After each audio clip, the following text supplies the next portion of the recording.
মিতালি মুখার্জির একটা বিখ্যাত গান, মানুষ নামের মানুষ আছে দুনিয়া বুঝায়। তা আমাদের এখানে মানুষ বেশি আছে, কিন্তু তাদের এই দক্ষতার অভাব, তার ফলে আপনি মার খেয়ে যাচ্ছেন। মানুষে তারা আমাদের এখানে আগে থেকে লেখাপড়া করতে আসতো, এখন তাদের ওখানে আমরা যাচ্ছি। প্রযুক্তি, শিক্ষা, জ্ঞান, বিজ্ঞান, বৈশ্বিক প্রতিপত্তি চীনের মানে তাকে রোধ করা খুব কঠিন।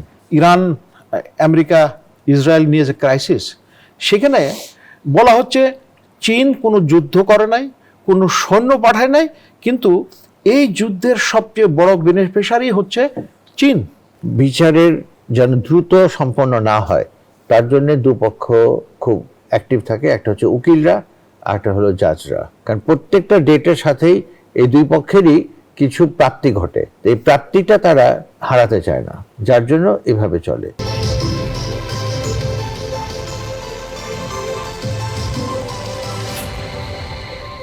বিসমিল্লাহির রহমানির রহিম। আসসালামু আলাইকুম। আপনারা মুক্তির কথা দেখার জন্য টিভি সেটের সামনে আছেন বলে আপনাদেরকে অভিনন্দন। আপনারা জানেন মুক্তির কথায় আমরা বিশ্লেষণমূলক আলোচনা করি, এবং আজকের আলোচনার বিষয় হলো প্রধানমন্ত্রীর প্রথম বিদেশ সফর, প্রাপ্তি, চ্যালেঞ্জ ও উত্তরণ ও মুক্তির পথ। আজকে এই বিষয়টির বিশ্লেষণমূলক আলোচনা করব আমরা। আমার সাথে আছেন দুইজন অত্যন্ত বিজ্ঞ এবং নিজ ক্ষেত্রে অভিজ্ঞ দুইজন আলোচক। আমার বামে আছেন, আপনারা সবাই চেনেন তাকে, আমাদের প্রিয় সিনিয়র সাংবাদিক, সাবেক সিনিয়র সভাপতি জাতীয় প্রেস ক্লাব এবং সমাজসেবক, এবং আরও উনি সরগমের সম্পাদক। উনি অত্যন্ত ব্যস্ত, আপনি ব্যস্ততার মধ্যে আমাদেরকে সময় দিয়েছেন, এই জন্য আপনাকে ধন্যবাদ। আমাদের সাথে আরও একজন আছেন, তাকেও আপনারা চেনেন, মিডিয়া ব্যক্তিত্ব মেজর মোহাম্মদ আশরাফুজ্জামান, এবং নিরাপত্তা ও পলিসি বিশ্লেষক। তাছাড়াও তার অনেক গুণ আছে, এটা আমরা ধীরে ধীরে জানবো। তবে আমরা আলোচনায় চলে যাব। আমাদের আজকের যে বিষয়, প্রধানমন্ত্রীর যে সম্প্রতি যে সফর, প্রথম মালয়েশিয়া, পরে চীন। এই চীনের সফরের আগে আমরা শুনেছিলাম যে উনি সর্বপ্রথম ভারতে যাবেন, কিন্তু আমরা দেখলাম উনি গিয়েছেন মালয়েশিয়ায়, চীনে প্রথম যাননি, তারপর ওখান থেকেই চীনে গিয়েছেন। এই সফরগুলো অত্যন্ত কূটনৈতিক বিষয় জড়িত, এবং একটা দেশের অন্য দেশের সাথে সম্পর্ক ইত্যাদি সব কিছু এটার মধ্যে জড়িত। তাই মেজর আশরাফুজ্জামান, এই যে সফরটা হলো, এর যে বড় কূটনৈতিক দিকগুলো, এগুলো যদি একটু আপনি দর্শক শ্রোতাদের জন্য তুলে ধরেন, এই বাংলাদেশের প্রধানমন্ত্রীর প্রথম সফর। আসসালামু আলাইকুম, সবাইকে সালাম এবং শুভেচ্ছা। আমাকে দাওয়াত দেওয়ার জন্য কৃতজ্ঞতা। এটা প্রধানমন্ত্রীর প্রথম বিদেশ সফর, তবে এক সফরে দুই দেশ। এবং প্রথমেই প্রশ্ন করেছে অনেকেই, এবং সেটা সঙ্গত বা অসঙ্গত সেটা আপনারা বিচার করবেন। আমার কাছে, আমি ব্যক্তিগতভাবে মনে করি, চীনের গুরুত্ব, বৈষয়িক গুরুত্ব, চীনের অর্থনৈতিক সামর্থ্য, সামরিক সামর্থ্য, এবং মানে লাগাতার তাদের যে প্রভাব বাড়ছে, সেই জায়গায় আগে মালয়েশিয়া তারপরে চীন, এইভাবে নুক্তা কমা না দিলে ভালো হতো, সরাসরি গেলে ভালো হতো। কারণ এখানে আমাদের শক্ত হতো, আরো ভালো হতো। কারণ একটা জিনিস মনে রাখতে হবে যে, দেখেন, প্রেসিডেন্ট ট্রাম্প গেছে ওখানে, এবং এটা উনি সফরটা চেয়ে নিয়েছেন। সুতরাং চীন 50 বছর আগে আর 50 বছর পরের অবস্থা এক না। ইভেন 20 বছর, 10 বছর আগের চীন আর 10 বছর পরের চীন এক না। রাশিয়ার প্রেসিডেন্টও পরপর গিয়েছিল না, রাইট। ওটা তো উনি তো কতগুলো 30 বার তাদের সাথে দেখা হয়েছে। সো এটা এইভাবে চিন্তা করলাম। আমি এই জায়গাটা সম্পর্ক তথ্য দিই যে 1971 সালে যখন আমাদের জিডিপি থেকে চায়নার জিডিপি, অর্থাৎ পার ক্যাপিটা ইনকাম কম ছিল। আমাদের এখন, আমি 3000-এর মতো বলা হয়, বাট কতটুকু সত্য আমি জানি না, কারণ আমাদের পরিসংখ্যান ম্যানিপুলেশন হয়। তো তারপর আমি যদি ধরে নিই 3000, এই জায়গায় চীনের পার ক্যাপিটা এখন হচ্ছে $14,000 মার্কিন। এখন প্রযুক্তি, শিক্ষা, জ্ঞান, বিজ্ঞান, বৈশ্বিক প্রতিপত্তি চীনের মানে তাকে রোধ করা খুব কঠিন। আরেকটা জিনিস হয়েছে, এই যে সাম্প্রতিক আপনার যেটা হচ্ছে এই ইরান, আমেরিকা, ইসরায়েল নিয়ে যে ক্রাইসিস, সেখানে বলা হচ্ছে চীন কোনো যুদ্ধ করে নাই, কোনো সৈন্য পাঠায় নাই, কিন্তু এই যুদ্ধের সবচেয়ে বড় বেনিফিশিয়ারি হচ্ছে চীন। তার মানে তাদের এই যে মানে স্ট্র্যাটেজিক অ্যাপ্রিসিয়েশন কত ভালো, যাতে করে তার ফলে তারা এই জায়গায় চলে আসছে। তো সুতরাং এই সব বিবেচনায় আমি যদি প্রধানমন্ত্রীর উপদেষ্টা হতাম, আমি বলতাম যে আপনি আগে চীন যান, পরে মালয়েশিয়া হয়ে যান। কারণ এটার সাথে একটা অন্যরকম বিষয় জড়িত আছে। সেটা হচ্ছে যে একটা ধারণা ছিল যে আগে চীনে যাবে আর সবার আগে ভারতে যাবে। এখন এই দৃষ্টান্তটা আমাদের প্রাক্তন প্রধানমন্ত্রী শেখ হাসিনা সরকারের সময় থেকে শুরু হয়েছে, এবং তার ফলে হয়েছে কি যে এরকম একটা ধারণা হয়েছে যে আগে ভারত, তারপরে সবকিছু করতে হবে, সবার আগে ভারত। হ্যাঁ, রাইট। তো এখন সেটাকে ব্যালেন্স করার জন্য অনেকে বলছে, আমি সত্যিকারের ঘটনা জানি না, আমার সাথে তার আলাপ হয়নি, যে চীনে যাওয়ার আগে যাতে করে বলতে না পারে প্রথমে চীন সফরে গেছে, তার আগে মালয়েশিয়া হয়ে গেছে কয়েক ঘন্টার 18 ঘন্টার বোধহয় একটা ইয়ে ছিল, সেটা টাচ ডাউন করে গেছে। তো চীনের মতো গুরুত্বপূর্ণ দেশের সাথে এবং বর্তমান অবস্থায় এরকম না করলে বোধহয় ভালো হতো। আর আপনি যখন প্রশ্ন করছেন, আমি দুই একটা এই আরো সম্পর্ক না করলে কি করা যেত? না, উনি সরাসরি চীনে যেতেন, কিন্তু ভারত তো সবার আগে আমন্ত্রণও জানিয়েছিল। আমন্ত্রণ জানানো আর আমন্ত্রণ গ্রহণ করা এবং আমার মানে সার্বিক পরিস্থিতি কেমন হয়। এখন আপনি যখন এই প্রসঙ্গ তুললেনই, আমাদের একটু যদি হিসাব করেন যে ভারতীয় আমাদের বিভিন্ন প্রজেক্টে ভারত যে অর্থায়ন করেছে, প্রতিশ্রুতি একরকম, আর বাস্তবায়নের ক্ষেত্রে এই যে সিডরে মানে বেশ কিছু অর্থ দেওয়ার কথা ছিল, কিন্তু প্রতিশ্রুতি ছিল, কিন্তু সেই প্রতিশ্রুতি রক্ষা হয়নি। করোনার টিকার ব্যাপারে হয়েছে, অনেক কিছু তোলা যাবে। তো এরকম আর ভারতের আর্থিক সামর্থ্য ঠিক এই মুহূর্তে ওইভাবে বলা যাচ্ছে না। তবে আমাদের কারাগারের কাছে ওই ভারত হচ্ছে আমাদের ধ্রুবতারা অনেক মানুষের জন্য। সো যাদের কাছে এই ধ্রুবতারা, তাদের জন্যে ভারতের বাইরে অন্য কিছু করলে হবে না। আপনি আরেকটা দেখেন যে আমাদের সাংবাদিকদের প্রশ্নের ধরন, ভারতে আগে গেলেন না কেন? ভাবটা এমন জানুন, ভারতে না গেলে বাংলাদেশের আর মান সম্মান থাকবে না। সো আমরা মানসিকভাবে কিছু না ভাবেই যেন একটা ভারতের দাস হয়ে গেছি অনেকের কাছে। আমরা এই বিষয়টা আবার আসবো আপনার কাছে। জি, ধন্যবাদ। হ্যাঁ, আমরা আবার আসবো। তবে আমরা এখন যেতে চাই আমাদের প্রিয় রনক ভাইয়ের কাছে। রনক ভাই, মালয়েশিয়ার সাথে বাংলাদেশের সম্পর্ক বরাবরই ভালো, অতীতও ভালো ছিল, এখনো ভালো, ভবিষ্যতে হয়তো ভালো থাকবে। তবে মাঝখানে মালয়েশিয়ার সাথে আমাদের যে শ্রমিকরা যায়, এটা নিয়ে কিছু রেস্ট্রিকশন, কিছু বাধা, কিছু নিয়ম অনিয়মের কারণে আমরা কিছু সমস্যার সম্মুখীন হয়েছিলাম। তো এই যে মালয়েশিয়ায় উনি আমাদের প্রধানমন্ত্রী প্রথম গেলেন, এবং শ্রমশক্তি থেকে শুরু করে আমাদের মালয়েশিয়া, আপনি হয়তো খেয়ালও করেছেন যে ওখানে একটা গান বাজানো হয়েছে হাবিবের, যে বন্ধুত্ব কিরকম হতে পারে, বা এটা তো মালয়েশিয়ার আগ্রহ যথেষ্ট আছে। আপনি কি মনে করেন যে মালয়েশিয়ার সাথে আমাদের যে বাস্তবতা, তা নিয়ে আমাদের যে প্রাপ্তি, আমরা সেটা তুলে আনতে পারবো? আমি আপনাকে একটা কথা বলি, এখানে আমার কিছু ব্যক্তিগত অভিজ্ঞতা আছে। তার ভিতরে সবচেয়ে বড় অভিজ্ঞতা যেটা, তা হলো মালয়েশিয়ার শ্রম বাজারটা আমরা হারালাম কেন।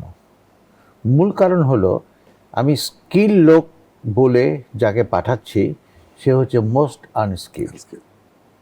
তো যখন ওখানে যাচ্ছে যে সে কাজ পাচ্ছে না, তখন সে কি করছে? তখন সে বাধ্য হয়ে আরও নিচু জায়গায় কোনো কাজ করছে। আর সবচেয়ে বড় যে জিনিসটা আমার কাছে কষ্টের লাগে, আমি মালয়েশিয়াতে গেলাম, সেখানে দেখলাম যে রিসেপশনে ফ্রন্ট ডেস্কে যে আছে, একটা ছেলে একটা মেয়ে, দুটোই নেপালি।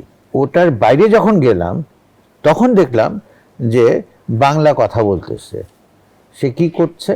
সে ঝাড়ু দিচ্ছে, পাতা পরিষ্কার করছে, ইত্যাদি ইত্যাদি। তো মানে যেটা হচ্ছে যে আমরা আমাদের লেবার ফোর্সকে স্কিল করি নাই, কিন্তু ওরা ট্রেনিং দিয়ে স্কিল করে তাদেরকেই পাঠাচ্ছে যারা সেই কাজটি সঠিকভাবে করতে পারবে। তো এইখানে দেখেন একটা বিরাট বড় ব্যাপার, এই যে জিনিসটা, এটার কারণে কিন্তু আমরা শ্রমবাজারে হারিয়েছি। আরও একটা মজার জিনিস বলি, আপনারা শুনলে অবাক হয়ে যাবেন, যেহেতু প্রসঙ্গটা আপনি তুললেন তার জন্য বলছি। নেপালি ওদেরকে আমি জিজ্ঞেস করলাম যে তোমরা যে আসছো তোমাদের কীরকম খরচ পড়েছে, তো ওরা বললো যে আমাদের সরকারি খরচ, প্লেন ভাড়া ইত্যাদি সব কিছু মিলে আমাদের পড়েছে নেপালি রুপিজে 67,000। শুধু এই দিকটা না, নেপালে আমি নিজেও গিয়েছি, ওদের সিন্ডিকেট নাই। আমাদের কিন্তু একটা syndicate আমি আছে। সেই কথাটাই বলছি, সেটাই আমি বলছি যে 67,000 পড়েছে। তো বাইরে যে আমি যখন ওই বাঙালিকে জিজ্ঞেস করলাম, বলে স্যার সব কিছু বিক্রি করে ধার দানা করে 5 লাখ টাকায় আমি আসছি, কিন্তু আমার তো এই অবস্থা। তাহলে এখন আপনি দেখেন যে পার্থক্যটা, 67,000-এ যে they are getting a better job, much better job, নিশ্চয়তা পাচ্ছে কাজে। নিশ্চয়তা পাচ্ছে কাজে। আর আমার এই ছেলেটা সে ওখানে যে আনসার্টেনিটির ভিতরে পড়ছে। তো মালয়েশিয়ার সাথে আমাদের যে সম্পর্ক ছিল, আমাদের যেটা ধরেন মাহাথির মাহমুদও কিন্তু বাংলাদেশের প্রতি, বিশেষ করে সাবেক প্রেসিডেন্ট মরহুম জিয়াউর রহমানের প্রতি খুব সফট কর্নার ছিল ওনার। তো আমি মনে করি যে তারেক জিয়া মালয়েশিয়াতে গেছে দেখে মহাভারত অশুদ্ধ হয়নি, এটা ঠিকই আছে। এবং মালয়েশিয়া থেকে যথাযথভাবে যা যা প্রয়োজন আমরা আমরা আদায় করতে আশানুরূপ পারবো। ফলটা কি পাবো কিনা, এক। 2 নম্বর হলো যে এই মালয়েশিয়ার বাজারটা ধরে রাখার জন্য আমাদের কি করা উচিত? হ্যাঁ, এটা হচ্ছে আসল কথা। আপনি আমাকে এনে এখানে বসিয়ে দিলেন, এখন আপনি একজন কমান্ডো, আমাকে নিয়ে হেলিকপ্টার থেকে ধাক্কা মেরে ফেলে দিলেন, আমি তো সার্ভাইভই করব না। এটা বুঝতে হবে।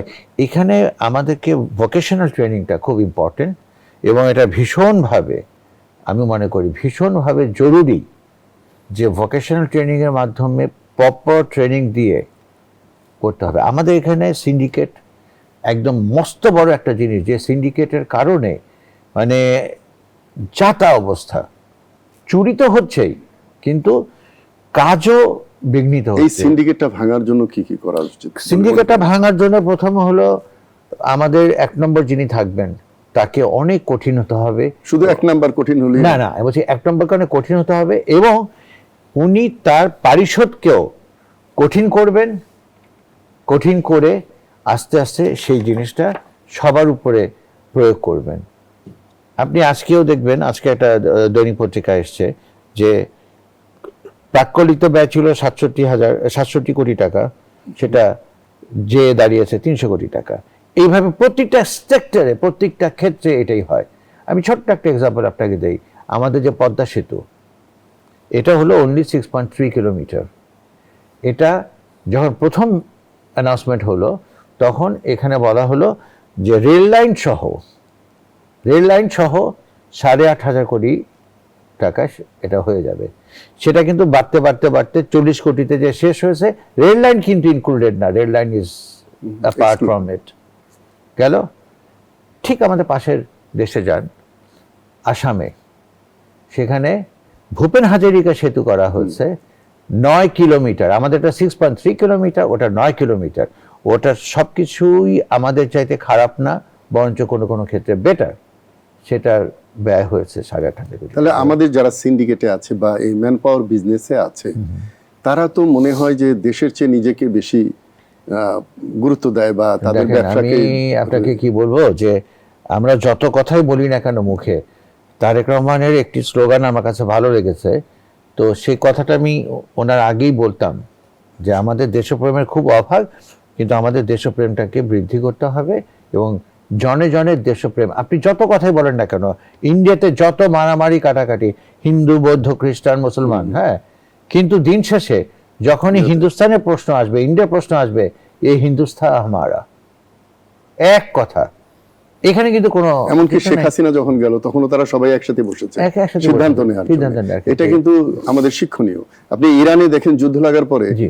এই প্রায় 80 লক্ষ মানুষ ফেরত আসছে দেশে জীবন দেওয়ার জন্য। হ্যাঁ। এই যে দেশপ্রেম, সেখান থেকে তো আমাদের শেখার ব্যাপার আছে। আমাদের শেখা উচিত, কিন্তু আমরা আমাদের নিজেদের প্রেমটাকে, মানে নিজেকে অনেক বেশি ব্যক্তিপ্রেম। প্রেম করি, ব্যক্তি প্রেমটাকে অনেক বেশি প্রাধান্য দেই, এবং যেই কারণে আসলে আমরা এগোতে পারছি না। তার পাশাপাশি যেটা হলো, আমাদের দেশে দুর্নীতি করলে, অন্যায় করলে কোনো দৃষ্টান্তমূলক শাস্তি নাই। এই যে রামিসা করে এত কিছু হলো, দেখেন আস্তে আস্তে কিন্তু এটা মিলিয়ে যাচ্ছে। একটা হলে তো না, কোথায় হয়েছে? কিছুটা হয়েছে, এটা তো হলো না, ইউ হ্যাভ টু এক্সিকিউট ইট। আমাদের সিনহা হত্যারও শেষ নেই, সিনহা হত্যা নিম্ন হয়েছে, আদালতে রায় হয়েছে, ইয়েতে হ্যাঁ, তো যাচ্ছে। কত বছর লাগবে? আবার সিনহা হত্যাটা তো হয়নি, না, সাগরুনি হয়নি, অনেক আমি কিছু বলছি, হ্যাঁ। পেন্ডিং আছে। কিন্তু ইয়েমেনে এই রামিসা ঘটনার ঠিক ইমিডিয়েট আগে বা পরে ইয়েমেনে এরকম একটা কেস হয়েছিল, রেপ কেস। তাতে 15 মিনিটের ভিতরে আসামিকে ধরা হয়েছিল, 2 ঘন্টার ভিতরে আদালত রায় দিয়ে দিয়েছে, তাকে ডেথ সেন্টেন্স, এবং তাকে ফায়ারিং স্কোয়াড না, মানে গুলি করে মারা হয়েছে, এবং সেটা আবার মানে টেলিভিশন চ্যানেলগুলোতে দেখানো হয়েছে। সো ওখানে আপনার দেখবেন যে এই রেটটা কমে যাবে। আমাদের এখানে আমাকে একটা just tell me one single example যেটা করা হয়েছে। তাহলে এই যে শ্রম শক্তি যে আমাদের দিন দিন ভঙ্গুর হয়ে যাচ্ছে, বিশেষ করে মালয়েশিয়া বা এই দিকে সাগরে আমরা দেখি অনেক মানুষের মৃত্যুবরণ করেছে। মানুষের খুব আগ্রহ আছে দেশের বাইরে গিয়ে কিছু উপার্জন করা, অবশ্যই। নিজের পরিবারকে শক্তিশালী করা, দেশকে শক্তিশালী করা। আমাদের এই মাঝের সিন্ডিকেটকে আমরা কিভাবে, তাহলে এটাকে কিভাবে আইনের মধ্য দিয়ে তাদেরকে নিয়ন্ত্রণে আনা যায়? আমাদের আইনই তো দুর্বল, সেখানে আর মানে মেজর ক্রাইমে আপনি কিছু করতে পারছেন না, আর এগুলোতে আপনি কি করবেন? আপনি তো, আমি আপনাকে এটা বললেন তো, আমি যে আগ্রহ আছে বললেন, ডেফিনেটলি আগ্রহ আছে, আমরা অনেক sincere, no doubt about it. কিন্তু আপনাকে ছোট্ট একটা কথা বলি, আমি প্রায় 20-22 বছর ধরে নিয়মিত নেপালে যাই।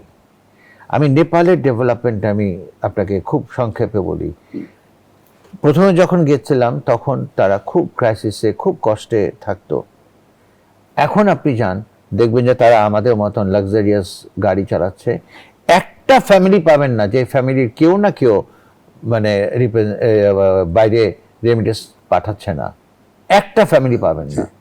তো এই যে ব্যাপারগুলো, এবং তাদের যে শহরের ডিসিপ্লিনটা, ট্রাফিক আইন সব মেনে চলে, ওরা কিন্তু কোনো করে না, মানে ওদের যারা যেখানে যেই বাজারে গেছে তারা সেই বাজারে তারা সুনাম অর্জন করেছে, যে সুনামটা আগে বাংলাদেশে ছিল। আচ্ছা, আমরা এই শ্রম শক্তি রফতানি করা ছাড়া মালয়েশিয়া আর কোন সুযোগ সুবিধা কি আছে বলে? অনেক কিছু আছে, একটু যদি অনেক কিছু আছে। এই যে আমাদের দেখেন যে পাম অয়েলের নামে আমরা যে কি খাচ্ছি আল্লাহই জানে, কিন্তু এইখানে আমরা কিন্তু পাম অয়েলটা আনতে পারি, এবং আরো ধীরে ধীরে অনেক কিছু, ইভেন ওদের ওখানে ফিশারিজেরও অনেক ব্যাপার আছে। তো এটা আমাদেরকে এক্সপ্লোর করতে হবে। সবচেয়ে আগে যে জিনিসটা দরকার হলো যে আমাদের মাথা থেকে, মগজ থেকে দুর্নীতি শব্দটাকে দূর করার চেষ্টা করতে হবে, এবং এটা যদি দূর না হয়, কারাপশন যদি বন্ধ না হয়, ইউ কান্ট ডু এনিথিং। ধন্যবাদ আপনাকে। আপনি শুনছিলেন মালয়েশিয়া নিয়ে একটু যদি আপনি, এই যে আমাদের শুধু ম্যান পাওয়ার যেটা আমরা বিদেশে রফতানি করি, এছাড়া মালয়েশিয়ার সাথে আমরা সমুদ্র বন্দর বলেন বা সমুদ্র ব্যবসা, যেটা ব্লু ইকোনমি আমরা বলি, তারপরে ওদের যে অন্যান্য বিষয়, উনি পাম অয়েলের কথা বললেন, এবং এক সময় ওদের ছাত্রছাত্রী কিন্তু বেশি বাংলাদেশে আসতো, এখন আমরা কিন্তু ওখানে গিয়ে পড়াশোনা করছি, এরকম একটা বিষয় বোধহয় দাঁড়িয়ে গেছে। আর কি কি পথ খোলা যেতে পারে বাংলাদেশ মালয়েশিয়ার বন্ধুত্ব বৃদ্ধি করার জন্য? আমরা তো সব পথ বন্ধ রেখেছি, কাজে খোলার কথাটা বলাটাই আমার বাতুলতা শোনায় আমার কাছে। একটু সম্ভাবনা, আমি সম্ভাবনার কথা, আমি মানে অপ্রয়োজনীয় আশা ব্যক্ত করতে চাই না, এটা আমি সরি, আমি দুঃখিত। আমি বলো যে শোনেন, যে দেশের স্লোগান হচ্ছে অ্যাকশন অ্যাকশন ডাইরেক্ট অ্যাকশন, যার কোনো মিনিং নাই। আপনি একটা ছাত্র, আপনি এই স্লোগান শুনে বের হচ্ছে, আপনি মালয়েশিয়াতে হিউম্যান রিসোর্সের জন্য আপনার বেশি দূরে যেতে হবে। আপনি ইরানের প্রসঙ্গ তুলছেন, তাদের 69% নারী হচ্ছে সায়েন্টিস্ট। আমাদের অবস্থা দেখেন, এটা কথা। তারা এই যে কৃত্রিম বুদ্ধিমত্তা এই ব্রেনে ইনস্টল করার জন্য লেটেস্ট টেকনোলজি তারা ইভলভ করছে, এখন ওইভাবে প্রচার পায়নি। আপনি আমারে বলেন, আমার এখানে বিজ্ঞান কয়জন পড়াশোনা করছে? আচ্ছা, এবার আসেন বিশেষ করে গবেষণা, গবেষণার দিকে খুবই দুর্বল। গবেষণা, বিশ্ববিদ্যালয়ের গবেষণার ফান্ড আছে কিনা দেখেন, আর হলেও সেটা ব্যবহার করা হচ্ছে কিনা সেটা দেখেন। আচ্ছা, আপনি দেখেন চীনের এই, আমরা সেটা পরে আসবো হয়তো, যে চীনের এই টেকনোলজিক্যাল যে ডেভেলপমেন্ট, এটার জন্য বড় কারণ হচ্ছে তাদের ওই যে ভোকেশনাল ট্রেনিং এর গুরুত্ব। আপনি দেখেন আমাদের খালি এখন বিভিন্ন জেলায় জেলায় একটা করে বিশ্ববিদ্যালয়ের কথা বলা হচ্ছে, কোনো অসুবিধা নেই বিশ্ববিদ্যালয় করার, কিন্তু সবচেয়ে বেশি গুরুত্বপূর্ণ হচ্ছে ভোকেশনাল ট্রেনিং করা। এই যে ভাই সাহেব যে আমাদের অদক্ষতার কথা বললেন, শোনেন, আমরা ক্লাস 1 থেকে ইংরেজি পড়া শুরু করি, মানে প্রাইমারি স্কুলের, আমি জেনারেল এডুকেশনের কথা বলছি। আর আপনি এই একটা ছেলে ম্যাট্রিক পাস করছে যে IMGPA 5 বলে, সেই ম্যাট্রিক ইন্টারমিডিয়েট পাস ছেলেটা কোন কোন সাবজেক্ট সে তার ম্যাট্রিকে ছিল, ইন্টারমিডিয়েট ছিল, তার যদি আপনি ইংরেজিতে লিখতে বলেন পারবে না। আমি নিজে পরীক্ষা নিয়েছি, আমার অফিসের জন্য আমি কয়েকটা জনের ইন্টারভিউ নিয়েছি, তার পারে না। এগুলো আমাদের দুর্বলতা। না, একটু সময় দিতে হবে। Sure. আমাদের বিল্ডিং আছে, আমি নাইখাংছড়িতে গিয়েছিলাম, তো কি সুন্দর ভোকেশনাল ট্রেনিং এর জন্য তারা স্কুল মানে বিল্ডিং আছে, কিন্তু ওখানে পড়াশোনা যারা করায় এবং যারা করবে তাদের কারোই ভোকেশনাল জিনিসটা, টেকনিক্যাল স্কিল অর্জন করার জন্য পরিবেশ, তাগিদ কোনোটাই নাই। তার ফলে আপনি ওই যে মানে মিতালি মুখার্জির একটা বিখ্যাত গান, মানুষ নামের মানুষ আছে দুনিয়া বুঝায়, তা আমাদের এখানে মানুষ বেশি আছে কিন্তু তাদের এই দক্ষতার অভাব, তার ফলে আপনি মার খেয়ে যাচ্ছেন। সুতরাং আপনি অন্যজনের দোষ না দিয়ে, ভাই সাহেব সিন্ডিকেটের কথা বলছেন, আমি একটু কথা এই জায়গায় আমি একটু ছোট যোগ করতে চাই খরচের ব্যাপারে। আমার হচ্ছে নেপালের খরচ হিসাব করলে হবে না। আপনি আপনি এসব দেখেন না, জুলাই বিপ্লব আমাদের হয়েছে, আজকে জুলাইয়ের প্রথম দিন, আজকে জুলাইয়ের প্রথম দিন 2 বছর হয়ে গেল। আপনি দেখেন ওই জুলাই যে ওদের যে নির্বাচন হলো, ওল্ড গার্ডরা কেউ আসছে? আর আপনি এই বর্তমানে ওল্ড গার্ডের বাইরে কোনো ফেস দেখেন আমাদের এখানে? তাহলে আপনি নেপালের সাথে তুলনা করলে হবে না।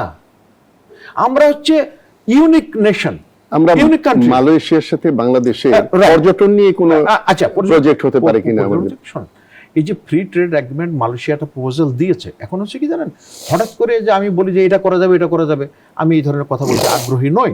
তারা একটা প্রস্তাব দিয়েছে, সেই প্রস্তাবটা এইভাবে প্রকাশও করা হয়নি। এখন হচ্ছে কি মানে মালয়েশিয়ায় তারা আমাদের এখানে আগে থেকে লেখাপড়া করতে আসতো, এখন তাদের ওখানে আমরা যাচ্ছি। যেটা হচ্ছে তাদের একটা অবস্থান হয়ে গেছে অনেক উপরে, আমরা নিচে আছি। এখন আশা করবেন না যে আপনার এখান থেকে তেমন যাবে। যেমন ওখানে আলু রপ্তানির একটা সুযোগ আছে, আমাদের অনেকে আলু করছে, আরো বেশি কিছু আছে, এবং কৃষি এরকম যেগুলো আছে সেগুলোতে। প্লাস হচ্ছে মালয়েশিয়ার তো অনেক জায়গা আছে, সেখানে আমাদের কিছু কিছু লোক ওখানে যারা দীর্ঘদিন ধরে আছে, তারা আবার সেখানে আবার ওই যে অ্যাকোয়াকালচার এই কাজগুলো করছে। তো এখন আমরা আগে তাদের 2009-এর ফ্রি ট্রেড এগ্রিমেন্টে আমরা বাস্তবায়ন করতে পারি নাই, ওরা তো এবারও হ্যাঁ বলছে, এবং এবার কি হবে সেটা জানি না। এই জাস্ট এই জায়গায় আমি যোগ করতে চাই, চীনও কিন্তু অনেক প্রতিশ্রুতি দিয়েছে এর আগে বহুবার না, কারণ হচ্ছে কি আপনার আমি একটা কথা শুনেছি, কতটুকু সত্য মিথ্যা জানি না, আমাদের এক সরকার প্রধান গেছেন উনি চীনে, তো তখন আমরা চীনের বিষয়টা বিরতির পর আমাদের এটা বিরতিতে যেতেই হবে। আচ্ছা, তো সম্মানিত দর্শক বৃন্দ, আপনারা আমাদের সাথে আছেন, আশা করি সাথে থাকবেন। ছোট্ট একটা বিরতি, আমরা মুক্তির কথায় আবার ফিরে আসছি। দর্শক শ্রোতা বৃন্দ, ফিরে এলাম বিরতি থেকে, শুনছেন মুক্তির কথা। আমাদের সাথে আজকে দুইজন অত্যন্ত বিজ্ঞ আলোচক আছেন। সাবেক সিনিয়র সহসভাপতি জাতীয় প্রেস ক্লাব আমাদের প্রিয় কাজী রনক হাসান ভাই, এবং আছেন মেজর আশরাফুজ্জামান, নিরাপত্তা বিশ্লেষক ও পলিসি বিশ্লেষক। আমরা এখন আবার যাচ্ছি মেজর আশরাফুজ্জামান আপনার কাছে। চীন, ভারত, বাংলাদেশ বাস্তবতা, আবার ভারতের সাথে চীনের একটা সম্পর্ক, এই যে ত্রিমুখী একটা বিষয়, এবং এবারের ভারতে না গিয়ে প্রথম চীনে যাওয়া, এই যে 3 দেশের ডিপ্লোমেসিটাকে ব্যালেন্স বা আমি বলবো খুব কৌশলগতভাবে হ্যান্ডেল করার জন্য বা বিবেচনা করার জন্য আমাদের করণীয় কি? আমি আপনার সাথে একটু দ্বিমত পোষণ করছি। প্রথমে প্রশ্নের ধরনে, হ্যাঁ বলেন। তো এটাতে প্রথমেই মনে হয় আমাকে ভারতে যেতেই হবে, ভারতে যাওয়াটা আমার বাধ্যবাধকতা আছে, কোনো বাধ্যবাধকতা নেই, অবলিগেটরি, নো অব্লিগেশন। এতদিন তাই ছিল, সীমান্ত পার হলেই ভারত, আমরা সীমান্ত পার হলাম না, আপনি হতে না চাইলে হলেন না। এখন ওই চীন সফরের সাথে সাথে তারা সব ভিসা খুলে দিয়েছে, এবং কলকাতায় মিষ্টি খাওয়া হচ্ছে যে ওদের ব্যবসা বোধহয় আবার চাঙ্গে Right. উঠবে, কিন্তু বাঙালিরা এত সহজ না। আচ্ছা। তারা চিন্তা করছে যাবে কিনা ভারতে, না থাইল্যান্ডে যাবে, না সিঙ্গাপুরে গিয়ে ট্রিটমেন্ট করবে। বলেন। আজকে এই অনুষ্ঠানে আসার আগে আমি এই বিষয়টা নিয়ে আমি একজনের সাথে আলাপ করছিলাম, তো বলল যে এই যে ভিসার যারা লাইন দিছে না, এখন আবার এক পার্টি নোট করছে কারা কারা ভারতীয় ভিসার জন্য তারা আগ্রহ প্রকাশ আগ্রহ প্রকাশ করছে। এটা তো শুরু হয়ে গেছে কিন্তু। আচ্ছা, আর এটা হচ্ছে এই কম্পোনেন্টের মধ্যে অনেকেই যারা ভারতীয় অনেক নাগরিক আমাদের দেশে কোনো বৈধ পাসপোর্ট বা ইয়ে ছাড়া কাজ করছিলেন, তারা যাওয়ার জন্য নাকি ওই ভিসা মানে লিগালাইজ করার জন্য নাকি লাইন দাঁড়াচ্ছে, সুতরাং লাইনটা একটু লম্বা হয়েছে। এটা আমাকে বললো। এখন আমি তো ভারতীয় দূতাবাসও এই সম্পর্কে কোনো ক্লারিফিকেশন দেবে না, বাট লোকজনের কাছে যেটা শুনলাম সেটা বললাম, মানে জনগণ সেটা বিচার করবে। আচ্ছা, এখন ভারতের আরেকটা জিনিস হচ্ছে, আমাদের ভারতের বর্তমানে যিনি হাই কমিশনার আসছেন, উনি কিন্তু বেশ কিছু মানে স্থান পরিবর্তন করে বর্তমানে বিজেপির অবস্থা, বিজেপির এর থেকে, এর আগে তৃণমূলের ছিলেন এবং সেই জায়গায় উনি ভারতীয় কেন্দ্রীয় সরকারের রেলমন্ত্রী পর্যন্ত ছিলেন। তা উনি এখন আবার বর্তমানে পূর্ণ মন্ত্রীর পদমর্যাদায়। এখন এটা ওনার কাজ তো ডিপ্লোম্যাট হিসেবে কাজ করে এখানে ডেজিগনেশন, তারপরে এটা কোনো প্রভাব পড়বে বলে আমার কাছে মনে হয় না, কারণ উনি তো ওনার ডেজিগনেশন হচ্ছে মানে পরিচিতি হচ্ছে উনি হাই কমিশনার। এখন ভারতীয়র কাছে সেটা হতে পারে, কিন্তু আমি জানি না কি হবে এটা। তবে যাও, এখন আমি যেটা মনে করি যে কোনোভাবেই একটার সাথে আরেকটা রিলেট করা উচিত না। ভারত সফর, চায়না সফর, আমেরিকা সফর, এইভাবে করা আমাদের এই মানসিক দৈন্য থেকে বের হয়ে আসতে হবে এবং শির দ্বারা খাড়া করে দাগাতে হবে। এই জন্য আমি ইরানের উদাহরণ আগেও দিয়েছি, এখনো দিচ্ছি। এই ইরান আপনি দেখেন তারা কিভাবে একটা হচ্ছে পরাশক্তি আর একটা হচ্ছে হাফ পরাশক্তি টাইপ, অন্তত সামরিক সামর্থ্যে ইসরায়েল, দুইটারে কিভাবে তারা হ্যান্ডেল করছে। তো ওদের ইরানের লোক সংখ্যা হচ্ছে 9,20,00,000 মতো, আর আমরা হচ্ছে কাগজ কলমে 18 কোটি বা হিসাব করার জন্য 20 কোটি বার হয়ে গেছে। এটা আমাকে 20 কোটির বেশি হয়ে গেছে বলে জন্ম নিবন্ধন যদি সনদ চেক করা যায় সেই হিসাবে দেখা গেল যে 20 কোটির উপরে। তো আমরা এটা পাচ্ছি না বিকজ আমাদের মানসিক সামর্থ্যের অভাব। তো চীনের ব্যাপারটা এখানে আমি একটু দ্বিমত করবো আপনার সাথে। আমি উপস্থাপক, আমি দ্বিমত করা ঠিক হবে না, তারপরে একটু বলতে চাচ্ছি। চীন সফর বাংলাদেশের যেভাবে নিউজ ভারতে হয়েছে, আলোচনা করছে, আজকে ভারতের সাথে আমাদের যে সম্পর্ক সীমান্তের এপার ওপার, এটাকে যদি তারা একটু মুক্ত চিন্তা করতো, একটা সুন্দর সম্পর্ক তারা করতে পারতো। আমি মনে করি এই সীমান্ত হত্যা থেকে শুরু করে সকল কিছুর জন্য দায়িত্বটা তাদেরকে নিতে হবে। আপনি ভারতে যেতে চান না, কিন্তু তাদের রাষ্ট্রদূত থেকে শুরু করে নারী নক্ষত্র সব আপনি জানেন। তো আমি মনে করি ভারতে যে প্রতিক্রিয়া দেখিয়েছে তার জন্য আমাদের দু একটা কথা বলা বোধহয় ভালো। ধন্যবাদ। ওরাকে বিষয়টা আমাদের তাদের মাথা ব্যথা, তার মানে ঝামেলা কিছু একটা ঝামেলা আছে। আচ্ছা, এখন তো এটা দুর্ভাগ্যজনক। আবার আমাদের ওই যে যাদের ডিএনএতে একটু ইন্ডিয়া প্রীতি আছে, তারা বেশি অসন্তুষ্ট, তাদেরকে তারা হাত বোলাচ্ছে। এখন চীন সফরে গেছে, আমি আগে একটা বলার সুযোগ পাইনি, সেটা হচ্ছে ওই যে আপনি বিচারের কথা বলছিলেন, এই যে রাসু 17 বছর ধরে কিন্তু ডেথ সেলে আছে, এক্সিকিউশন হয় নাই। কাজেই আপনি যে ইয়ের কথা বললেন, সিনা হত্যার ওসি প্রদীপ, আবার এদিকে এই যে রামিসা হত্যাকাণ্ড, কথাটা আসছে সিন্ডিকেটেরই বিচার হয় না, ওখান থেকে আমরা রাইট। সুতরাং 17 বছর কিন্তু ফাঁসি হয়নি। তো এখন আপনার 20 কোটি মানুষ, একটা হাইকোর্ট। তো এটা যারা মানে লক্ষ লক্ষ বিচার পেন্ডিং, যারা এই বিচারের সুষ্ঠু বিচারের কথা বলেন, আইনের শাসনের কথা বলেন, এবং বেশিরভাগ আইনজীবী কিন্তু এই কথা বলেন, কিন্তু তারা একবারও উত্তর দেন না, বা প্রাক্তন বিচারপতিরাও বলেন না যে 20 কোটি মানুষের একটা হাইকোর্টে কিভাবে এটা সম্ভব। সো আমাদের এই যে মানে কি বলে দ্বিচারিতা, আমি বলবো অনেকটা দুই রকম আচরণ। আপনি সুষ্ঠু বিচার চাচ্ছেন আর একটা হাইকোর্ট রাখছেন, একটা। এবং এটাকে যদি আপনি একটা মানে স্যাম্পল হিসেবে ধরেন, তাহলে দেখবেন যে আমাদের বিভিন্ন জায়গায় ওই যে মালয়েশিয়ার যে সমস্যাটা, ওই যে শ্রমের বেশি যাচ্ছে, লেখাপড়া করছে না, যোগ্যতা অর্জন করছে না। আমি আপনাকে একটা বাস্তব উদাহরণ দিই। আমি বেশ কিছু মানুষ বিদেশে রপ্তানি করেছি, কারণ এই বিষয়ে কথা বলার জন্য আমি একটা পরীক্ষা করি যে কি হয়। আপনি বিশ্বাস করেন, সে বলছে কি আমি এখানে ট্রেনিং করব না, ওখানে কি যা হওয়ার হবে। অর্থাৎ ট্রেনিং করে পাশ করে যে যেতে হবে সেটাতে নাই। তো আমাদের এই মন মানসিকতা, অর্থাৎ দক্ষতা অর্জন করে আমি একটা পর্যায়ে যাব, তো গোড়াতেই আমাদের এই মানে এই গলদ রয়ে গেছে। এখন আপনি বলছেন যে চীনের ব্যাপারে, প্রথমত আমি যে অবস্থায় হোক চীনের সফরটা আমাদের জন্য গুরুত্বপূর্ণ ছিল, এবং প্রধানমন্ত্রীকে ধন্যবাদ যে এখন পর্যন্ত যারা বলা হচ্ছে অনেক প্রতিশ্রুতির কথা বলা হয়েছে সেটা বাস্তবায়িত হওয়ার জন্য। এখন বাস্তবায়িত হতে গেলে চীনের কিন্তু আপনার অনেকগুলো বাংলাদেশ নিয়ে কষ্টের বিষয় আছে। আমরা তাইওয়ানের কনসুলেট খুলতে চেয়েছি, খোলার জন্য ব্যবস্থা নিয়েছিল, এবং যারা শুনলাম, আমাকে একজন বললাম, যার নামটা ভুলে, আমাকে নামটা বলে নাই, বলে যে শোনেন আপনি যে চীনের সাথে সম্পর্ক উন্নয়নের কথা বলেন, এই কনসুলেট খোলার জন্য যারা উদ্যোগ নিয়েছিল তারাই আবার এখন পূর্ণমন্ত্রীও নাকি। হ্যাঁ, পূর্ণমন্ত্রী।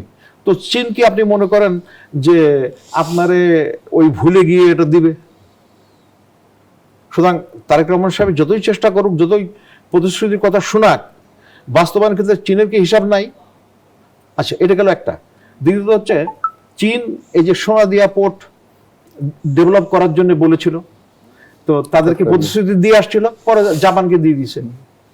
তো প্রতিশ্রুতি কারা ভঙ্গ করছে, আমরা না তারা? সুতরাং আপনার ট্র্যাক রেকর্ড যদি ভালো না হয়, তাহলে আপনি কিভাবে তাদের কাছ থেকে ধারাবাহিকভাবে সহায়তা আশা করেন? তো এই চ্যালেঞ্জটা আছে। আর একটা হ্যাঁ, এই চ্যালেঞ্জগুলো আমাদের যদি আমরা অতিক্রম করতে পারি, এবং সেই অতিক্রম করার জন্য বর্তমানে এই যেখান তারেক রহমান সাহেবের উনি যে জিনিসগুলো এখন বিভিন্ন পর্যায়ে আসছে, অনেক সুনাম অর্জন করেছেন, সিম্পলিসিটি, কম খরচ, এগুলো খুব ভালো লক্ষণ।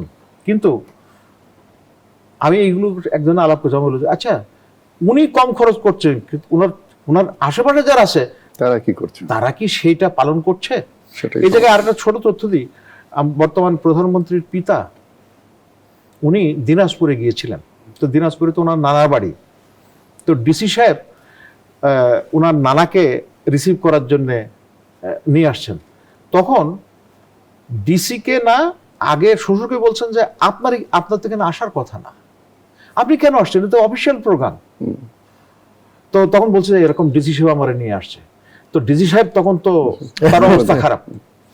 এখন বর্তমান প্রধানমন্ত্রীর জন্য ওনার বাবার এই ধরনের উদাহরণ অনুসরণ করবেন কি করবেন না সেটা ওনার বিষয়, বাট আমি এই জিনিসটা বলছি যে ওনার পিতা কিভাবে একেবারেই দেখেন, সেই সময় পরিবর্তনটা যেটা হয়েছিল ৭৫-এর, তারপরে কয়েকটা জিনিস উনি এমনভাবে ইয়ে করছিলেন, পুরো নেপোটিজম অর্থাৎ স্বজনপ্রীতি ছিল না। জিয়াউর রহমান সাহেবের ভাইদেরকে লোকজন চেনে না। তো এটা আর হচ্ছে ব্যক্তি সততা, এই দুটো ক্ষেত্রে উনি অনন্য দৃষ্টি স্থাপন করেছিলেন, এবং তার ফলে মানুষের মন জয় করেছিলেন। আমি অনুরোধ করব প্রধানমন্ত্রী এগুলো বিবেচনা করে যদি করেন, হয়তো বা ভালো হতে পারে ওনার অবস্থান থেকে। আমি একজন দেশের নাগরিক হিসেবে সেটা বলি। আচ্ছা, আরেকটা হচ্ছে চীনের ব্যাপারে, চীনের অবস্থানটা বুঝতে হবে, এবং আগামী দিনগুলোতে চীনের অবস্থান কোন দিকে যাবে। কাজেই ওই মানে ওই ভারতের আসর মাথায় না নামে ফেললে আমরা আমাদের অবস্থানে আমরা ক্ষতিগ্রস্ত হব, চীনের কিছুই হবে না। চীন বর্তমানে ল্যাটিন আমেরিকা, সেখানে পর্যন্ত তাদের অবস্থা আসবো। আবার আপনার কাছে আমি আসবো। চীন সম্পর্কে যা শুনলাম আমার দুটো কথা মনে হয়েছে। একটা হলো চীন কিন্তু আমাদের স্বীকৃতি দিয়েছে ৭৫-এর পরে, বেশ অনেক পরে আর কি, অনেক দেশের পরে। এবং চীন আমাদের একটা ব্যবসার দিক দিয়ে দীর্ঘদিনের একটা বন্ধু। আপনাকে তো আমি ভারতের কথা বলাতে আপনি ভারতে নিয়ে যেতে পারিনি। আমরা মনে করি, আমি এখন একটু রওনক ভাইয়ের কাছেই যাব, আমাদের মনে হয় যে কূটনীতিটা পৃথিবীতে এখন আর একটা দুইটা দেশের মধ্যে না, সবার সাথে কূটনীতিটা একাধারে চালিয়ে যেতে হবে। ভারতের সাথে আমাদের দীর্ঘদিনের সম্পর্ক, আমাদের জন্মের সময় থেকেই, এর মধ্যে অনেক তর্ক বিতর্ক, ভালো মন্দ অনেক কিছুই আছে, বাট ইতিহাস সত্য যে তারা আমাদের সাথে সম্পৃক্ত ছিল। এবং দীর্ঘ সময়ে এই সরকারগুলো, জিয়াউর রহমানের সরকার যেটা ছিল সেটা একটু ব্যতিক্রম, এরশাদ সরকারটাও কিছুটা ব্যতিক্রম, বাকিরা মোটামুটি ব্যালেন্স করে চলেছেন ভারতের সাথে। তো আমরা এই যে আজকে আলোচনা করছি চীন নিয়ে, ভারতকে আবার একেবারে ভিসা কারা নিচ্ছে, কারা যাচ্ছে, ওদিকে তাকানো যাবে না, এটাও সঠিক বলে কি মনে হয়? আমরা তো মনে করি, অনেকেই এখনো মনে করছে যে বাংলাদেশ কি চীন সফরের পরে চীনের দিকে একটু বেশি নির্ভরশীল হয়ে পড়ছে। আপনার কি মনে হয়? আসলে এগুলো হয়েছে কি, আমি আপনাকে বলি, দুটো ব্যাপার থাকে। একটা থাকে, দেখবেন যে উদ্ভট খুব ক্যাচি একটা জিনিস ফেসবুকে দেয়, দিয়ে সিমোর, এই সিমোরের পরে কিন্তু আর কিছু থাকে না। তো এটা হলো যে আমাদের এরকম একটা ব্যাপার এসে গেছে। আমরা অযথা এই জিনিসগুলোকে, সিম্পল জিনিসগুলোকে ঘোলাটে করে ফেলি। ভাই যে কথা বললেন যে চীন তো মানে নাদান না, তারা ডেফিনেটলি ওয়েল ম্যাচিউরড এবং সারা পৃথিবীর একটা অন্যতম পরাশক্তি তারা এখন। তো তারা খুব ভালো করেই জানে যে কার সাথে কি ডিল করতে হবে। আর যেটা আমাদের দেশের জন্য দুঃখজনক তা হলো যে একাধিকবার চীনকে প্রতিশ্রুতি দিয়ে সেই প্রতিশ্রুতি রক্ষা না করে যদিও সেটার জন্য এই সরকার দায়ী না, মানে বর্তমান সরকার দায়ী না, কিন্তু ধারাবাহিকতা তো আছেই একটা ব্যাপার। আর আমরা যত কথা, সেই সরকারকে তো চীন আবার স্বর্ণের নৌকা উপহার দিয়েছিলেন, জানা আছে। সো এটা হয়, সরকার পরিবর্তনের কিন্তু দেশটা থেকে যায়, দুটো দেশই থেকে আছে, দুটো দেশই থেকে আছে, সম্পর্ক মেইনটেইন করে চলতে হবে। কিন্তু দুটো দেশের সাথে সম্পর্ক, আবার ভারতের সম্পর্ক, যেটা আমার বন্ধু মনে করেছে কোনটা তুলনা করা উচিত না, কিন্তু তুলনা না করলে তো আমরা উত্তম জিনিসটা বের করেও আনতে পারবো না। যদি তুলনা করবেন, কে আমাকে বেশি পছন্দ করে, কে আমাকে বেশি সহানুভূতি দেখায়, কে আমার সাথে যুদ্ধ করতে, ওটাও খেয়াল করতে হবে যে এই যে আপনাকে বেশি সহানুভূতি দেখায় সেটা কি বাস্তবে নাকি অভিনয়, পজিটিভ আর নেগেটিভ, নাকি অভিনয়। হ্যাঁ, সেটা ভারত হোক চীন হোক একই কথা। আমি একটা কথাই বুঝি, সেটা হলো ওই যে একটা কথা আছে, it's better to be a head of a cat than tail of a lion. তো আমাদের আসলে নিজেদেরকে সোজা হয়ে দাঁড়াতে হবে এবং অন্যায় প্রতিরোধ করতে হবে, অবিচার প্রতিরোধ করতে হবে। এই যে শতবর্ষ আগের বিচারের ব্যবস্থা, এটা চলবে না। এই দেখেন, প্রদীপের মানে রায় নিয়ে এমন একটা অবস্থা হলো, মনে হলো এই বোধহয় তাকে ফাঁসিতে চড়িয়ে দিল, কিন্তু তারপরে কিন্তু অনেক সময় চলে গেছে। সাগর রুনির তো আজ পর্যন্ত চার্জশিটই দিতে পারলো না। এই রামিসাও দেখবেন, রামিসা প্রচন্ড আলোড়ন সৃষ্টি করেছিল। ইসকনের একজন যে বন্দী অ্যারেস্ট হয়ে আছে, তার ওটা আগাচ্ছে না বিচার, তারটা হ্যাঁ ইসকনে আগাচ্ছে না। আমার কথা হলো এখানে দুটো ব্যাপার থাকে। একটা, এই বিচারের যেন দ্রুত সম্পন্ন না হয় তার জন্য দুপক্ষ খুব অ্যাক্টিভ থাকে। একটা হচ্ছে উকিলরা, আর একটা হলো জাজরা। কারণ প্রত্যেকটা ডেটের সাথেই এই দুই পক্ষেরই কিছু প্রাপ্তি ঘটে, এই প্রাপ্তিটা তারা হারাতে চায় না, যার জন্য এভাবে চলে। কিন্তু যদি আমরা দুর্নীতি এবং এই বিচার ব্যবস্থা পরিবর্তন করতে না পারি, আপনি দেখেন সুইজারল্যান্ড, জেলখানা আছে কিন্তু কয়েদি নাই। আর আমরা এখানে কারণে অকারণে আপনাকে আমাকে ওনাকে ধরে নিয়ে যে ঢুকে রেখেছে সরকারি খরচে। সরকারি তো এটা খরচ আছে, তো একটা লোককে জেলের ভিতরে রাখার তো একটা খরচ আছে। এইরকম হাজার হাজার লোককে রেখে দিয়েছে। 17 বছরে বিচার হলো না কিছু, মানে বিচার হলো কিন্তু মানে কার্যকর হলো না, রায়টা কার্যকর হলো না এখন পর্যন্ত। আমি বললাম তো যে আমাদের এই সিস্টেমটাকে চেঞ্জ করতে হবে। আর কে কি বললো এটা শুনে লাভ নাই, কারণ আপনি যত ভালো কাজই করেন না কেন, আপনি যখন ক্ষমতায় থাকবেন না তখন আপনার বিরুদ্ধে নানান মানে অভিযোগ, নানান কিছু বের হবে। কিন্তু আপনি যদি কিছু স্ট্রিক্ট মেজার নিতে পারেন, রামি স্যার ব্যাপারটা মানে হ্যাঁ বলেছে, আসামি নিজে স্বীকার করেছে, সো জাস্ট হ্যাং হিম। আমাদের এখানে ফায়ারিং স্কোয়াড নাই, ঠিক আছে, হ্যাং হিম আনটিল ডেথ। আমরা দুটো রাষ্ট্রের মধ্যে যে সম্পর্ক তৈরি করি, জি, সেটা জাস্ট অনেক সময় মনে হয় যেন সরকারের সাথে সম্পর্ক। হ্যাঁ, এটা অ্যাকচুয়ালি হওয়া উচিত দেশ বা রাষ্ট্র সম্পর্ক এবং peoples to peoples Peoples to একটা people রিলেশন হওয়া তৈরি উচিত, করা। exactly. এই ক্ষেত্রে চীনের সাথে আর যদি ভারতের সাথে আমরা করি, তুলনা করি, তাহলে ভারতের তো এই সুযোগটা বেশি ছিল যে আমাদের জনগণকে তৃপ্ত করা, জনগণকে খুশি করা এবং জনগণকে তাদের একটা ভালো দিক প্রদর্শন করে উদাহরণ তৈরি করা। তো এইটা চীন এবং ভারতকে তুলনা করলে আমরা দেখতে পাচ্ছি ভারতের সুযোগটা বেশি। সেই সুযোগটা তো ভারত ব্যবহার করছে না।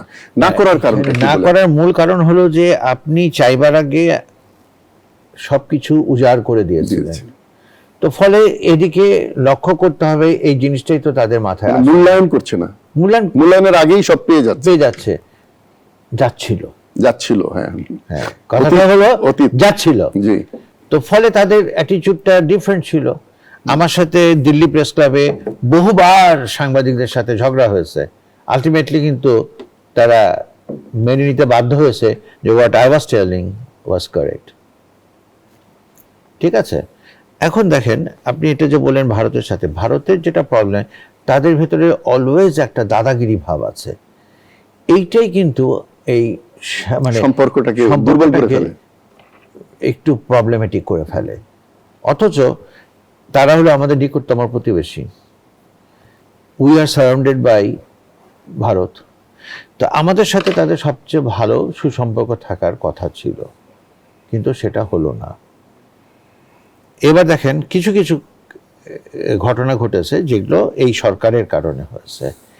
এবার ভারত থেকে কুরবানির সময় গরু আসেনি এবং এতে কিন্তু ওদের ওখানে হাহাকার পড়ে গেছে। তারা বলেছে যে আপনারা গরু জবাই করেছে, আত্মহত্যা করেছে, যে আপনারা গরু জবাই করে এক্সপোর্ট করতে পারবেন আর আমরা গরু লালন পালন করে এটা কুরবানি দিতে পারবো না, এটা তো হয় না। এটা একটা জিনিস গেল। দ্বিতীয় দেখেন যে নিউ মার্কেট, তারপরে ওদের যে মেডিকেল, এই সব ক্ষেত্রে কিন্তু ওদের অবস্থা খুব নাজুক হয়ে গেছে। যদিও বলতে পারেন যে মানে 140 কোটি লোক, এইগুলো থেকে বেরিয়ে আসার জন্য আপনার সাজেশন কি? আমাদের সাজেশন কিছুই না, সেটা হলো যে অ্যাটিটিউড এরকম চলুক, এটা তো আমরাও চাই না, কিন্তু ওদের যে বিশেষ করে জুলাইয়ের আন্দোলনের পরে তারা এমনকি এই সরকার আসার পরে যেভাবে তারা কথা বলছে, বিশেষ করে পশ্চিমবঙ্গের সরকার এখন তো যে শুভেন্দু যে সমস্ত কথা বলছে, এতে গুড রিলেশন, তো এটা ওয়ান ওয়ে ট্রাফিক তো না, এটা ইটস অলওয়েজ মানে বোথ ওয়ে ট্রাফিক। এখানে যে জিনিসটা আমি মনে করি যে তাদেরকে রিয়ালিটিটা বুঝতে হবে, রিয়েলিটি মেনে তাদেরকে চলতে হবে। তাদের বুঝতে হবে যে this is not the regime of former government. Ronak ভাই, ফিরে এসে আমরা আরো আলোচনা করব। আমরা একটা বিরতি নেব, তবে মুক্তির কথা চলতেই থাকবে। আমরা সবসময় মুক্তির কথা বলি, আপনারাও মনোযোগ দিয়ে আমাদের কথা শুনেন, এজন্য আপনাদেরকে ধন্যবাদ। ফিরে আসছি একটা ছোট্ট বিরতির পর। ধন্যবাদ দর্শক শ্রোতা বৃন্দ, আপনারা এখনো আমাদের সাথে আছেন, দেখে খুব ভালো লাগছে এবং সবসময় মুক্তির কথার সাথে থাকবেন এই আশাবাদ ব্যক্ত করে আবার আমরা শুরু করছি। প্রথমেই যাচ্ছি মেজর আশরাফুজ্জামানের কাছে, যে আমরা এতক্ষণ যে আলোচনা করেছি এটাকে আমরা একটু সাম আপ করে নিয়ে আসব। যে এই যে ভিজিটটা, এই যে সফরটা হলো দুটো দেশে, এটার সাথে যদিও ভারতের সফর হয়নি, কিন্তু এই দুটো সফরের সাথে ভারত এসে যায়, যেহেতু তারা আমাদেরকে আগে নিমন্ত্রণ জানিয়েছিল। তো এই ত্রিদেশীয় যে কূটনীতি এবং এই সফর, এইগুলো সমালোচনা বিশ্লেষণ করে আমরা এতে কি সুযোগ তৈরি করতে পারি, সুযোগ বলতে ইন পজিটিভ সেন্স, এবং কি ঝুঁকি আমাদের থাকতে পারে এবং করণীয় কি, আপনি যদি খুব সংক্ষেপে সবকিছু মিলিয়ে একটু বক্তব্য রাখতে পারেন। আপনাকে অনেক ধন্যবাদ। আমি খুব পজিটিভ জিনিস আমার কাছে ভালো লেগেছে, এই যে রাজনৈতিক সমঝোতার মাধ্যমে যে আমাদের বর্তমান শাসক দলের সাথে একটা চুক্তি হয়েছে, তো এটা একটা ভালো দিক হয়েছে, আমার কাছে ভালো লেগেছে। আর একটা হচ্ছে তথ্য বিনিময় আদান প্রদানের ক্ষেত্রে এটা হচ্ছে এখন আমাদের এই মিডিয়া সেক্টরে অনেক দুর্বলতা আছে, এবং এই মিডিয়া সেক্টরে আমাদের যিনি যারা আমাদেরকে সবচেয়ে ছোট করে দেখার চেষ্টা করে সব সময়, আর ওই শুভেন্দু এবং তার চেলাচান্ডাল অমিত শাহ আমাদেরকে উই পোকা বলছিল, মনে আছে আপনার? আবার সেই অমিত শাহর সামনে উনি একজন গুরুত্বপূর্ণ মন্ত্রী এমন হয়ে কাচুমাচু হয়ে দাঁড়াইছিল, খুব অড লাগছে। আমরা এই মানুষের থেকে বের হতে না পারলে এই অর্জনগুলো কোনো কিছু লাভ হবে না। আচ্ছা, তো মিডিয়ার বিভাগটা আমি মনে করি যে এটা দরকার আছে। আর আরেকটা হচ্ছে সবচেয়ে আমার পছন্দের যে জায়গাটা এবং আমি যেটা চাই সেটা হচ্ছে যে শিক্ষা এবং কারিগরি ক্ষেত্রে তাদের যে মানে অগ্রগতি, তাদের যে না ওই অগ্রগতি, তারা এখানে যেটা হচ্ছে কি, দেখেন আগামীতে আমাদের মতো দেশগুলো, চীনে কিন্তু এখন মানুষ বুড়া হয়ে যাচ্ছে, কিন্তু ওদের যে ইন্ডাস্ট্রিয়াল বেজ সেটা চালু রাখার জন্য কিন্তু তারা দক্ষ জনবল তাদের দরকার হবে। আপনি জানেন গত প্রফেসর ইউনুস সাহেব একটা খুব ভালো কাজ করেছিলেন, যে জাপানি ভাষা শেখায় প্রশিক্ষিত করে জাপানে ওই যে হেলথ ওয়ার্কার সুযোগ তৈরি করেছিলেন, পতনমুক্ত করেছিলেন। এটা হয়তো হবে। ঠিক আগামীতে আমার মনে হচ্ছে এই চীনা ভাষা এবং যদি কারিগরি দক্ষতা অর্জন করে, তাহলে ওই জায়গায় আমাদের একটা কর্মসংস্থানের সুযোগ হতে পারে। আমাদের মতো দেশ যেখানে জনসংখ্যা উদ্বৃত্ত, এই অর্থে আমাদের 35 বছরের নিচের একটা বিরাট জনসংখ্যা, প্রায় 30 বছরের কমে প্রায় 35% জনবল। তো এটা কিন্তু বিশাল আমাদের একটা সুযোগ। অনেক দেশেরই নাই, তাদের কমে যাচ্ছে, ইউরোপে কমে যাচ্ছে। সো আমরা যদি তাদেরকে দক্ষ জনবলে রূপান্তর করতে পারি তাহলে ভালো হবে, যেটা এই সমঝোতায় এখানে এসেছে। তো এটা খুব একটা ভালো দিক। তারপরে চিকিৎসার ব্যাপারে একটা বলা আছে, যে আমি ঠিক এই তথ্যটা আমার কাছে নেই এখন, লালমনিরহাটের দিকে একটা বড় চীনা হাসপাতাল হওয়ার কথা ছিল, সেটা এখন কি অবস্থায় আছে আমি জানি না। তো এরকম আমাদের দক্ষ জনবল এবং টেকনিক্যাল সেক্টরে তাদের যে ইনপুটগুলো আমাদের জন্য কাজে লাগবে। আরেকটা জিনিস আমাদের খেয়াল রাখতে হবে, কারো কাছে কিছু পেতে হলে আমাদেরকে সেইটা পাওয়ার যোগ্যতা অর্জন করতে হবে। যেমন চীন আমাদের যে আগের মানে রেকর্ড, যে কিছু হলে সেই জিনিসটা আবার পাচার করে দিই সীমান্তের ওই পারে, কারণ চীন আর ভারত হচ্ছে তার প্রতিদ্বন্দ্বী। কাজে ওই ধরনের উচ্চ প্রযুক্তির কোনো কিছু আমাদের কাছে হস্তান্তর বা ট্রান্সফার করবে বলে আমার কাছে মনে হয় না, কারণ তাদের খুব তিক্ত অভিজ্ঞতা আছে এই বিষয়ে আগের ইয়েতে। তো আমি এর সামারি এভাবে করি যে কারিগরি শিক্ষা খাতে তাদের যে এখানে আমাদের জয়েন্ট একটা কোলাবোরেশনের ব্যাপার আছে, আমাদের ছাত্ররা আরও চীনে যাক, তার ফলে একটা কালচারাল এক্সচেঞ্জ হবে, পিপল টু পিপল সম্পর্কটা আরও দৃঢ় হবে। আচ্ছা, আরেকটা জিনিস হচ্ছে যে খুব গুরুত্বপূর্ণ আমি মনে করি আন্তঃরাষ্ট্রীয় সম্পর্কের ক্ষেত্রে কিসিঞ্জারের কথা, যেটা অনেকেই বলেছেন, সেটা হচ্ছে there is no permanent friend and foe, only the interest is permanent। অর্থাৎ রাষ্ট্রের ওই নির্দিষ্ট সময়ে কোন বিষয়ে তাদের ফোকাস করার দরকার, সেই জায়গায় তাদের সাহায্য কিভাবে পেতে হবে সেটা গুরুত্বপূর্ণ। সো আমাদের এখন যেটা হয়েছে, আমাদের সুবিধা অসুবিধা হিসাব করেই আমাদেরকে সম্পর্কের দিকে এগিয়ে যেতে হবে। নট অমক আমার 14 পুরুষ কি করছে, আমার দাদা কি করছে, সেই হিসাব করলে মানে এই হবে না।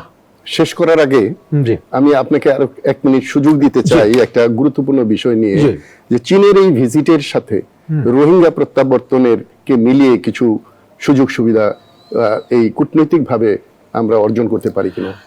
আপনাকে অসংখ্য মোবারকবাদ।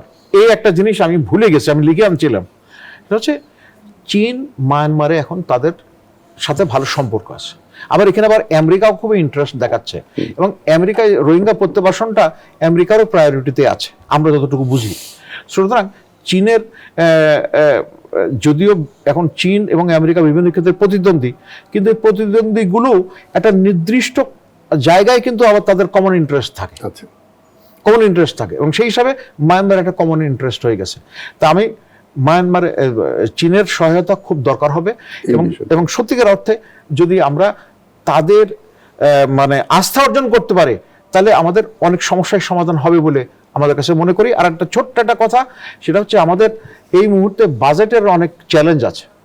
তো চীনের তরফ থেকে অর্থ প্রবাহটা যদি আমরা পেতে পারি, এবং তারা যদি মনে করে যে আমরা যোগ্য, বিশ্বস্ত এবং আমরা অন্যের কাছে বিক্রি হয়ে যাব না, তাহলেই সেই আস্থাটা তারা অর্জন করতে পারবে। এটা আমার ধারণা। ধন্যবাদ। ধন্যবাদ আপনাকেও। আমরা এখন আবার একটু যাব আমাদের প্রিয় রনক ভাইয়ের কাছে। রনক ভাই, আপনি শুনলেন ওনার কথা। আমরা এই আলোচনাটাকে একেবারে শেষের দিকে আমরা আছি। আপনার শেষ মূল্যায়ন আমরা শুনতে চাই, সেটা রোহিঙ্গা ইস্যু সহ আমাদের অর্জন কি হতে পারে, আমাদের কূটনৈতিক বিষয়গুলো যদি প্রজ্ঞার সাথে আমরা ব্যবহার করতে পারি বা না পারি, তাহলে কি ঝুঁকি তৈরি হতে পারে এবং কি করণীয়। আমি রোহিঙ্গা থেকে শুরু করতে চাই। আমার সুযোগ ঘটেছিল যখন 91-এ রোহিঙ্গারা প্রথম আসলো, তখন আমি দনিমালা চাকরি করতাম। দনিমালা সাংবাদিক হিসাবে আমি মংডু পর্যন্ত গিয়েছি, এবং ওদের রাজাকারদেরকে বলা হতো রাওয়াটা, তা আমরা রাওয়াটা হিসেবে গিয়েছি। এটা গেলাম। পরবর্তীতে আমি কিন্তু একাধিকবার মায়ানমারে গিয়েছি বিমানে। ওখানে আমেরিকার যেই ইনভেস্টমেন্ট এবং ইনভলভমেন্ট, চায়নার যে ইনভেস্টমেন্ট এবং ইনভলভমেন্ট, এরা কেউই কিন্তু সামরিক জান্তাকে খুব বেশি উস্কাতে চাইবে না। বিশাল ইনভেস্টমেন্ট যেটা আমি দেখে এসেছি, বিশাল ইনভলভমেন্ট যেটা আমি দেখে এসেছি। এখন কথা হলো, তাহলে রোহিঙ্গাদের কি হবে? রোহিঙ্গাদের সমস্যাটা হলো যে রোহিঙ্গাদের কি হচ্ছে, রাখাইনদের কি হচ্ছে, এটা কিন্তু আবার মেইনল্যান্ডের লোকজন কিছু জানেই না। অদ্ভুত একটা ব্যাপার, ওরা একেবারে টোটালি ইগনোরেন্ট। আর এই সিচুয়েশনটা পেছনে আমাদের সাবেক সরকারের কিছু দুর্বলতা ছিল। তারা নোবেল প্রাইজ পাওয়ার জন্যে মানে সীমান্ত উন্মুক্ত করে দিয়েছিল, মাদার অফ হিউম্যানিটি হয়েছিল। তো এই সমস্ত কারণে ওই সময় আমি আরেকটি চ্যানেলে বলেছিলাম যে দেখেন, এরা কিন্তু আর কিছু পারুক না পারুক, এই রোহিঙ্গারা, ওদের production rate is very high. এই যে এখন আপনারা 10 লাখ দেখছেন বা 5 লাখ দেখছেন, মানে just in 5 years they will be double. এখন ব্যাপারটা তাই দাঁড়িয়েছে। আমি গত শনিবার ইসে থেকে ঘুরে আসলাম, আপনার মহেশখালী থেকে ঘুরে আসলাম। তো সোনাদিয়া, কুতুবদিয়া, মহেশখালী এবং ওদের রোহিঙ্গা এরিয়া যেটাকে ক্যাম্প করেছে ওরা, ঠিক আছে, সেটাও দেখে আসলাম। এদেরকে পাঠাতে সময় লাগবে, বাট ডেফিনেটলি যদি চায়না এবং আমেরিকা আমাদেরকে সহযোগিতা করে, ইট উইল বি ইজিয়ার। আর তা না হলে এত সহজ হবে না, কারণ সামরিক জান্তা যারা, ওরা এদেরকে মানে বার্মিজ হিসাবে, মায়ানমারের লোক হিসেবেই মেনে নেয় না। That is the fact. জি, সেটা গেল। এখন এই যে আমাদের যে মাননীয় প্রধানমন্ত্রী যে গেলেন এবং তিনি যে মালয়েশিয়াতে গেলেন, সেখানে আমি দেখছি ভালো সুযোগ আছে। চায়নাতে গেলেন, সেখানেও ভালো সুযোগ আছে, যেটা ভাই বলেছেন যে আমাদের প্রযুক্তিগত যেই সুযোগ সুবিধা, এগুলো শেয়ার করা ইত্যাদি। পাশাপাশি আর একটা কথা বলেছেন, এই ইনফরমেশনগুলো, এই প্রযুক্তিগত বা এই সহযোগিতাগুলো যেন আবার ড্রেন আউট না হয়, এটা একটা বড় জিনিস। ঝুঁকির তো আমি তেমন কিছু দেখি না, মানে এমন কিছু না যে আজকে চায়নার সাথে একটা প্যাক্টের কারণে বা একটা এগ্রিমেন্টের কারণে তারা আমাদেরকে দখল করে নেবে, মালয়েশিয়া দখল করে নেবে, এরকম কোনো ব্যাপার আমি দেখি না। কিন্তু যেটা আমি দেখি সেটা হলো যে এক দেশের সাথে সম্পর্ক উন্নয়ন করতে যেয়ে আর এক দেশকে যেন আমরা শত্রু না বানাই, এটা আমাদেরকে খুব কেয়ারফুলি অবজার্ভ করে ব্যালেন্স করতে হবে। আর আমি এতটুকু বলতে পারি যে ভারত বাই দিস টাইম বুঝে গেছে যে বাংলাদেশের লোকজন তারা এত ভারত প্রীতি পছন্দ করে না। মেসেজটা তারা পেয়েছে, মেসেজ তারা পেয়েছে, এবং অলরেডি যে দু একটা কাজ হয়েছে। এই যে এখন যে ভিসা, এটা কিন্তু মাস 2 আগেও একবার হবার কথা ছিল, কিন্তু হয়নি। চীনের সফরের সাথে সাথে এটা হয়েছে, খুলে দেওয়া হয়েছে। এবং চীন কিন্তু এখানে অনেক বড় একটা হসপিটাল করতে যাচ্ছে। এবং যেটা খুব দ্রুত হবে। কাজ করবে। এখন আমরা যদি চীনের এই সহযোগিতাগুলোকে আমরা নিতে না পারি, সেটা তো আমাদের ফেলিওর। কিন্তু একটা বিষয় এখানে জি, আমার বন্ধু মেজর আশরাফ তুলে এনেছিলেন যে একটা রাজনৈতিক ভিজিটও কিন্তু সরকারি ভিজিটের পাশাপাশি হয়েছে, এটা এর আগে অতীতে আমরা লক্ষ্য করিনি। চীন একটা একদলীয় বা ওদের সরকার আর রাজনীতি একরকম, আমাদের বহুদলীয় রাজনীতি, এর মধ্যে এটা পৃথক হলে কি ভালো হতো, নাকি এই সুযোগে এই আমাদের রাজনৈতিক যে চুক্তি হচ্ছে, একটা চুক্তিও স্বাক্ষর সমঝোতা স্বাক্ষর হয়েছে, এটা কি একটু অ্যাভয়েড করাটা ভালো ছিল কিনা বলে মনে হয়? আমি আপনাকে বলি, আসলে এটা অ্যাভয়েড করা দরকার ছিল, ওটা করা দরকার ছিল, এত কিছু যাওয়া দরকার নাই। আমাদের জাস্ট হেয়ার অ্যান্ড নাও, আমরা এখন এখানে কি করছি এই জিনিসটা আমাদের মাথায় রেখে আমাদের এগোনো দরকার। আর এরকম নানানভাবে নানান দিক থেকে একের পর এক সমস্যা আসবে, কিন্তু এই সমস্যাগুলো আমাদের মাথায় নিলে হবে না, একদমই মাথা নিলে হবে না। আমাদেরকে আমাদের পথে এগিয়ে যেতে হবে, এবং আপনি বুঝবেন যে আমাদের পথটা কখনই খুব মসৃণ না। আপনারা যদি মনে করেন যে তারেক জি এসছে এখন এটা অনেক কিছু হবে, না, উনি যেটা এক্সাম্পল দিয়েছেন দিনাজপুরে, খুবই কঠিন। তবে আমি আবারও বলবো যে এই সফর, দুই দেশের সফরটা আমাদের জন্য পজিটিভ, অবশ্যই পজিটিভ, এবং এটা যেন আমরা মানে সুযোগটা কাজে লাগাতে পারি। জি, আমরা আবারও কোনো এক সময় আপনাদের সাথে আলোচনা করব। তো শ্রদ্ধেয় দর্শক শ্রোতা বৃন্দ, আপনারা এতক্ষণ আমাদের এই মুক্তির কথার মধ্যে বিশ্লেষণমূলক যে আলোচনা, দুইজন বিজ্ঞ অভিজ্ঞ লোকের আলোচনা শুনলেন, এতে করে আমরা মনে করি যে আপনারা হয়তো উপলব্ধি করেছেন যে একটা বিদেশ সফর শুধু সমঝোতার চুক্তি স্বাক্ষরের মধ্যে সীমাবদ্ধ নয়, তার বাস্তবায়ন এবং সেটাকে বাস্তবে রূপ দেওয়া, এবং শুধু দুই দেশ নয়, বহু দেশের সাথে সম্পর্ক মেনটেন করে চলা, এবং কূটনীতি, রাজনীতি, অর্থনীতি পাশাপাশি রেখে আমরা দেশকে, সবার আগে বাংলাদেশ, এভাবে যেন এগিয়ে নিতে পারি, এই ধরনের চিন্তা ভাবনায় আমাদের দেশকে এগিয়ে নিয়ে যেতে হবে। এবং আজকের মুক্তির কথা শেষ করছি, কিন্তু প্রতি শুক্রবার রাত 11টায় আমরা আবার আপনাদের সামনে হাজির হব। আপনাদেরকে ধন্যবাদ আমাদের এই কথাগুলো শোনার জন্য, এবং আসুন আমরা দেশের কথা ভাবি, দেশকে ভালোবাসি। সবাইকে ধন্যবাদ। আল্লাহ হাফেজ। বাংলাদেশ জিন্দাবাদ।